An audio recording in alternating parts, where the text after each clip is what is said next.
Welcome to the Human Capital Innovations Podcast. We're your source for personal, professional, and organizational growth and development, where we share original research, explore industry trends, and interview executives and thought leaders from across the globe. We hope you join us often for practitioner-oriented content around all things related to leadership, HR, talent management, organizational development, and change management.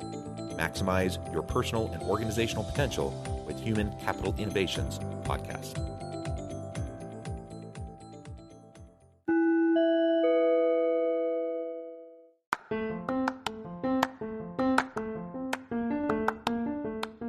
Do you enjoy the Human Capital Innovations Podcast? Enjoy ad-free listening by going to the Patreon page, and please consider contributing even at the producer or sponsorship level. And please leave a review. Thank you for your support.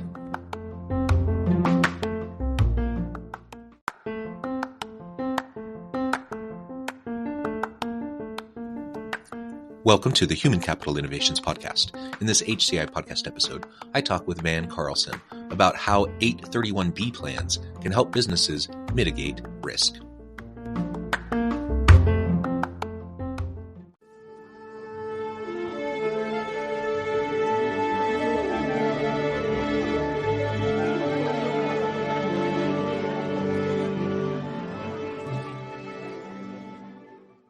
Van Carlson, welcome to the Human Capital Innovations Podcast. Thank you. Looking forward to our conversation.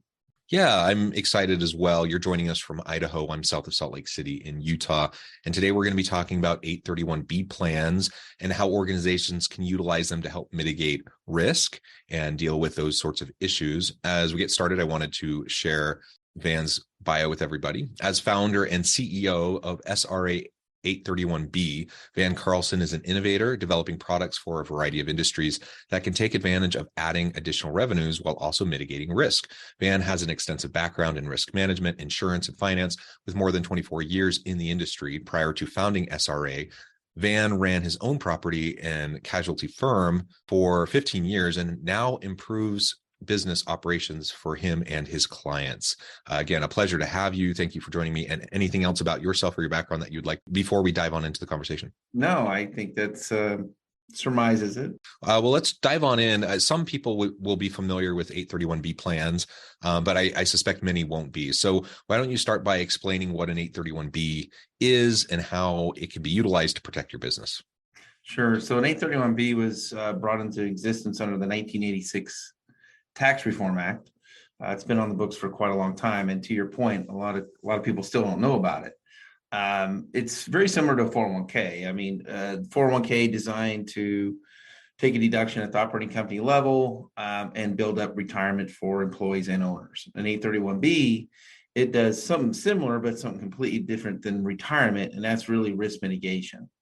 As you know, a lot of business owners retain a lot of their own risk. Now, traditionally, now we talk about tangible assets of businesses, buildings, vehicles, stuff you can actually depreciate, typically get a loan on, you can insure for.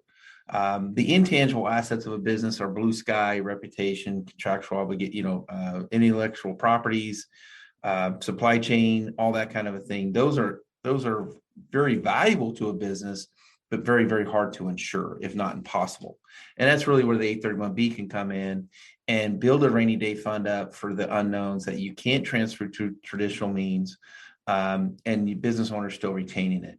The big thing there is obviously the premium you set aside for those types of programs is deductible at the operating company level. And of course, as long as you provide, it's really similar to 401k, there's a lot of restrictions and regulations to it. There's contribution limits or distributions and all that kind of stuff that comes into play. But as long as you follow those rules and guidelines, you can elect under the 831B, and that entity itself doesn't pick it up as income. So now you're able to build up a rainy day fund on tax deferred dollars that in the event something was to happen that was unforeseen to your business, you have the capability of not relying on a government like the PPP program or employee credit retention programs, but you're self-reliant on yourself. And that's really what we're trying to drive home today with our business owners is the ability to be self-reliant. If you pride yourself on being an entrepreneur, forward-thinking, bootstrapper, then this program's for you, because I don't know what's going to happen the next time, and maybe who knows when COVID-19 happens again and our government.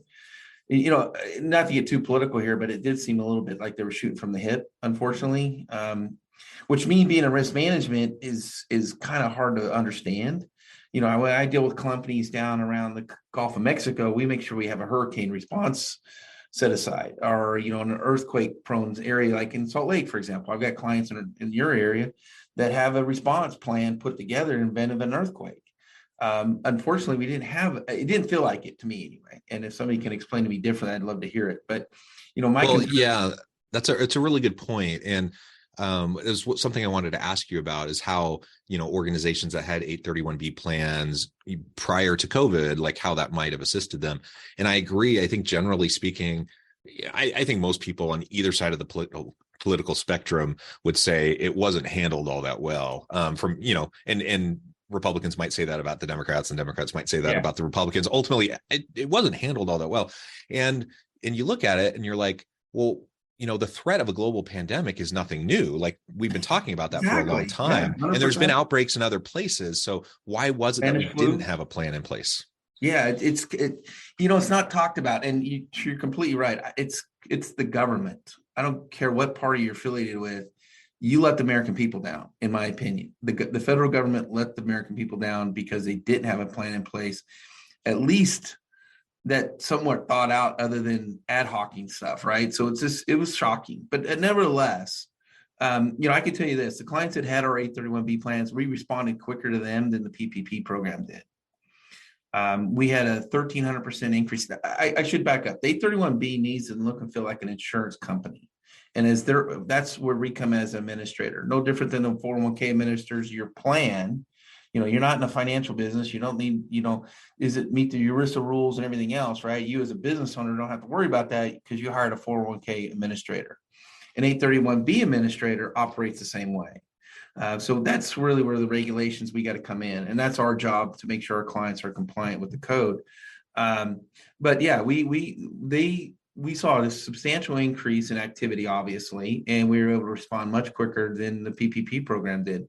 And that's really what got me in this program too, John, was back in 2008, this was happening, right? Where the Great Recession, they called it. And I saw and I was running a traditional insurance company at the time, and traditional property casualty. I was an agent. I was going out to business owners. I was managing their risk. And then, of course, the financial risk business owners get discounted all the time, right? I mean, it's just, they know the accelerated depreciation, right? So they just go out and keep levering up more risk. And then unfortunately, you have an event like 08 happen, and it affected my business. I was losing really good clients. I would say pillars in the community, great business owners, contributed a lot, added a lot of value to the community. They were finding themselves being liquidated, and because they didn't have a lot of tools available to them, unlike the Fortune 500 companies that have been utilizing these types of tools for literally decades now.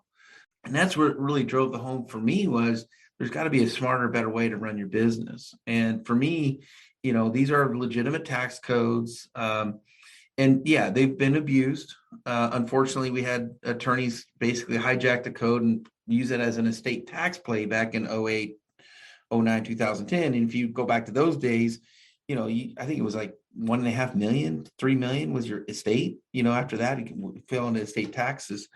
And they just hijacked it. And that was unfortunate. And there was some abuses, and we do still see going on out there. But, that's when I would love to see Congress and the IRS and professionals in our world get together and actually say, okay, guys, we don't know when the next time this is going to happen, but we can't do what we did. And let's just make this let's make this a normal business practice where business owners have the ability to set aside reserves, tax deferred, to take care of these types of issues on their own, and make it a legitimate from the standpoint of rules and regulations. And that's really where I hope we eventually get there someday. We have really good best practices in place. But yeah, there's going to be some challenges along the way. But at the same time, though, I think if you're a successful enterprise and you worry about these types of things where you can't transfer risk, and believe me, John, and COVID's just one part of it. It's just, we're dealing with so many things right now with the climate changes. We're seeing now in traditional insurances where, you didn't have first dollar loss. If my truck was out on the road and it ran into somebody and did damage, to the physical damage and also hurt that person, my employee driving my plumbing truck, for example, I had liability insurance for that, and it was first dollar loss to the insurance company. We're seeing now where one way to offset costs a lot of times, and two, risk to the insurance carrier, they're not taking on first dollar loss. You got the first $100,000 of losses. We're seeing a lot of stuff in Florida right now with the last hurricane, where even homeowners are having a very difficult time, because in hurricane prone areas, you have first dollar loss. Not only do you have a property deductible, which we're all used to, $500,000. I got water damage. I got to pay the first $500,000 to my. Down in Florida, in hurricane prone areas, insurance companies introduced co-insurances, and I'm sure people are used to co-insurances with the health insurance. Well, your deductible now, it's not just $1,000; it's 20% of whatever the value of the house was that got blown away. Now a homeowner's got to come up with $200,000 to rebuild their house, and we're seeing that in business as well. And so, again, these are building up these tax advantage reserves that pay these types of costs. That the business, it's a difference between living and dying.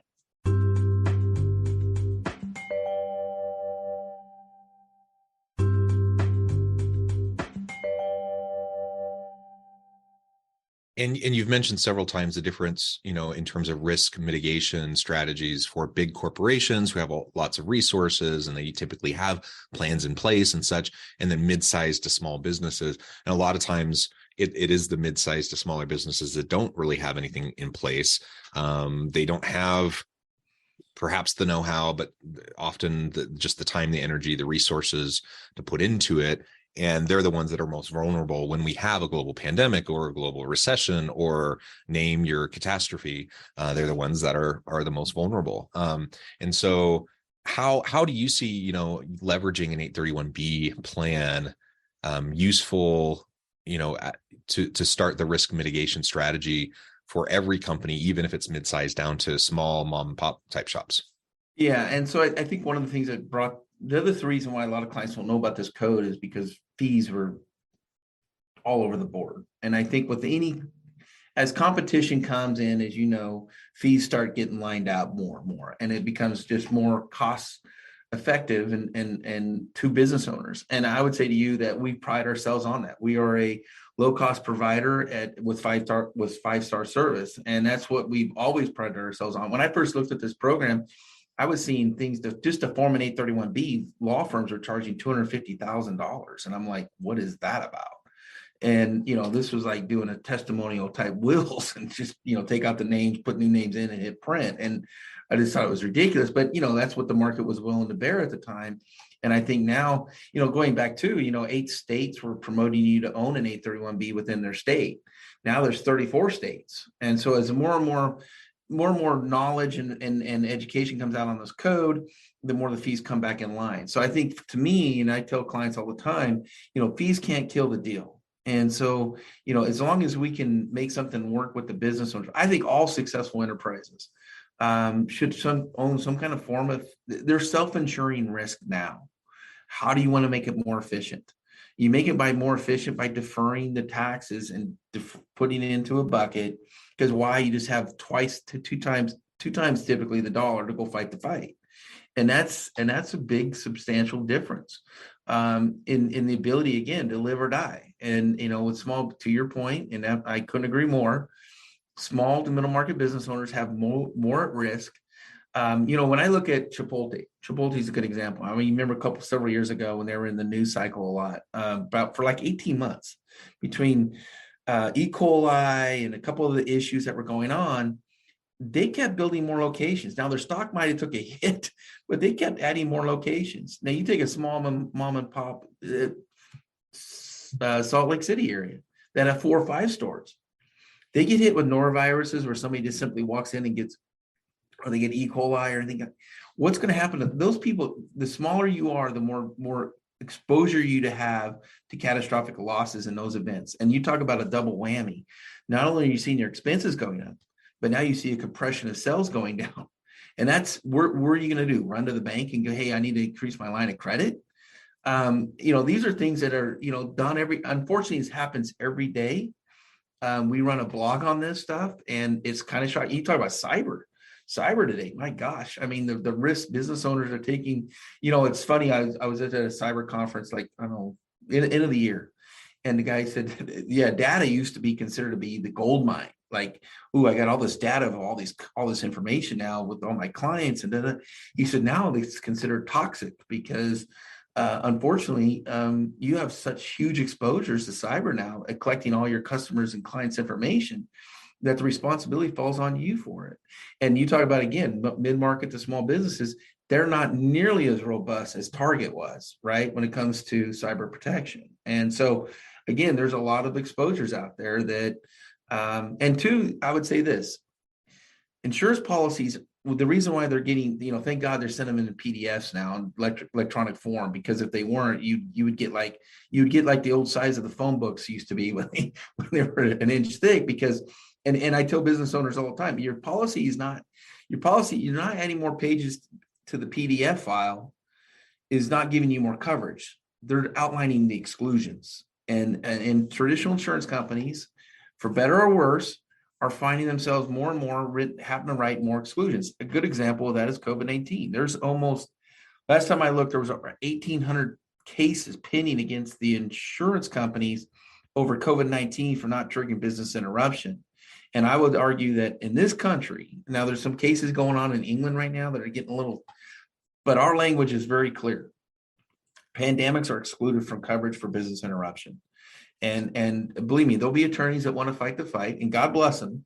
But no matter what happens though out of this, they'll just tighten up that language even more to where it's, if they missed a word or what does if really mean, all that kind of fun stuff, they'll exclude it better. I mean, so the next go around, there's this, insurance companies cannot and will not, and we really don't want them to cover events like COVID-19, because why? We couldn't afford to buy the insurance to go run our business in the future because of it. It'd be so astronomically high. Yeah. So you've done a good job of outlining the liabilities, right, that are associated with running a business in the modern world, the complexities in the modern world of work, and as we think into the future of work and this globally interconnected marketplace, everything is just so complex, and the liability component is also very complex, and it just seems to get more and more complex. So with that in mind, working with organizations, setting up 831B plans, making sure that you have risk mitigation strategies in place, all of that is very essential so that you don't get caught flat-footed. So even if you are a small to mid-sized company, it's something you should be spending time on. And an 831B plan can be one of those tools that can be utilized to help you accomplish it.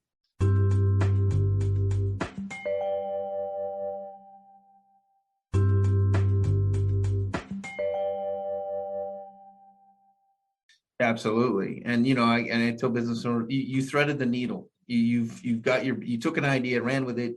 Now you have a responsibility. You have a responsibility not only to your family, to your business, but the people that work for you too. And I know that small to middle market business owners are tied more to their employees. They know more about their employees than big Fortune 500 companies do, and they want to treat them right. And again, an 831B allows for business owners to stay alive and truthfully thrive. I mean, when I saw these programs in 08, 09, 2010, the people that had these programs, they thrived during that time. Why? Because they used this program for many, many years, built up reserves, and now they're able to, if the business slides into a trough, the industry they're in slides into a trough, you make your money going up the hill, right? You don't, at the top of the hill, everybody's making money. But the advantages I saw business owners that were running these programs for a number of years, that's where really, that became so like a lightning strike to me. Like this is what big business do. They don't care about they take advantage of when the economy takes a step back. Well, what about small to middle market business owners? What could they do in their space, in their area where they live, where they have money sitting inside in reserves, and now they're in a position to capitalize? And again, we all want good times, right? But the reality of business is there's there's good times and bad times. And, we're going into the unknown of a recession today. And again, we deal with business owners all the time. It's like, yeah, the strategies you got to deploy today, you got to act like a big business and think like one, because you're competing with them too, by the way. You're competing with them with employees today, right? I mean, that's probably the biggest thing I hear complaining about today is, having to compete with big companies that, when Amazon says they have no problem offering $18 for minimum wage, you got to try to compete with that. Those are challenges, not, adding to the complexities of running a business, but, so anyway, there's just strategies you got to start deploying. And I think, for the right business, for the right client, this is a great tool. And that's what this is. It's a tool. And to your point, you owe it to yourself as a business owner, the risk taker, the bootstrapper, all those things, to look into all tools that are available to you. Maybe this isn't for you, but I think you owe it to yourself to certainly look into it. Yeah. And I get one of the things with the human psychology is sometimes kind of this put your head in the sand approach to risk, right? And so a lot of people, it's just so overwhelming to even think about everything we've been talking about. And they're just like, well, I mean, if something like that happens, I don't know what I could possibly do. And so I don't want to stress out completely. I feel so completely overwhelmed. So I'm just going to kind of ignore it and just go about doing my work and hope that everything works out. How would you respond to that kind of approach? I suspect that's one you hear a lot. We do. And you're absolutely right. Risk is boring, right? I mean, risk is a cost center right now to most business owners, truthfully, right? I mean, it's a line item cost. It's a necessary evil doing business, all that good stuff, right? And I'm in that camp, trust me. But at the same time, to keep that's not going to work out. And I can only say this. You've taken so much risk already to do what you do, to run your own business, not to mitigate that risk now that you're over the 3-year survival period, and now things are going good, and you've been through the downs and the turns and the ups and the downs and been forced to close, and now you reopen and you survived all this, to keep doing that just seems a little insane. I mean, there's tools out there, look into them and make sure it makes sense for you, and make sure you're following the right rules and guidelines of this program. But I think you'll sleep, the best compliment we get from our clients is that, man, I'm just glad we did your program. I just sleep easier at night knowing that that's in the back room. And man, that any professional level, a client tells you that, you can feel pretty proud of what you do. And that's certainly for us. And I mean, we've got a great young team here at SRA 31B admin, and we're focused and we want to grow, and we want to get and I appreciate platforms such as yours, because really it's just awareness and education. Yeah, wonderful. Well, Van, this has just been a fascinating conversation, a good introduction, I think, to many on these types of plans and risk mitigation strategies and the tools that organizations can be utilizing. Before we wrap things up for today, I just wanted to give you a chance to share with the audience how they can connect with you, find out more about your work, your team, and then give us a final word on the topic for today. Yeah, thank you. 831b.com is our website. We have a good marketing department. They were able to get that domain to us. So that was a great find for us. But 831b.com, really, there's educational videos there. They can reach out to us directly through our website. We work with a lot of advisors all over the country. And so a lot of advisors are representing our products around the country. We'd love to have people up in their area as well, which we're happy to do, and just reach out to us directly. And again, it's 831b.com is the website. Again, COVID-19 happened. It's real. A lot of business owners, to your point, were putting their head in the sand. I think now that the reality is like, hey, my policy might say all risk, but what does all risk mean? And go read the fine print, right? And again, traditional insurance companies do a really good job. But a lot of things they fall down on. And we're going to see more and more potential exposures to COVID-19 type situations. And let's just be honest, natural catastrophes are happening more often, it feels like. So, and I think it not feels like it is. The losses show that. Even when you see a loss, like $80 billion loss or something, or I think the last hurricane is going to come in around 4.6, about 50% of that still will not be insured. And so there's still, we have exposure to self-insuring risk. And again, you as a business owner don't know that until sometimes it's too late. And if you're looking at tools like this in the future to be able to mitigate risk, you owe it to yourself, you owe it to your business to at least look into it.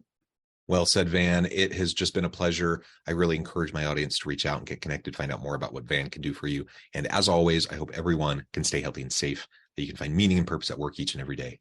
And I hope you all have a great week. Do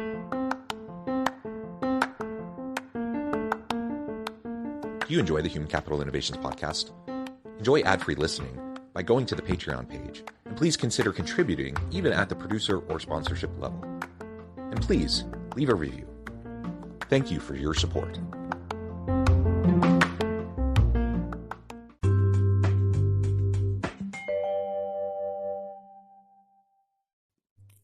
Thanks again for joining us for this episode of the Human Capital Innovations Podcast. I hope you stay healthy and safe and that you have a great week.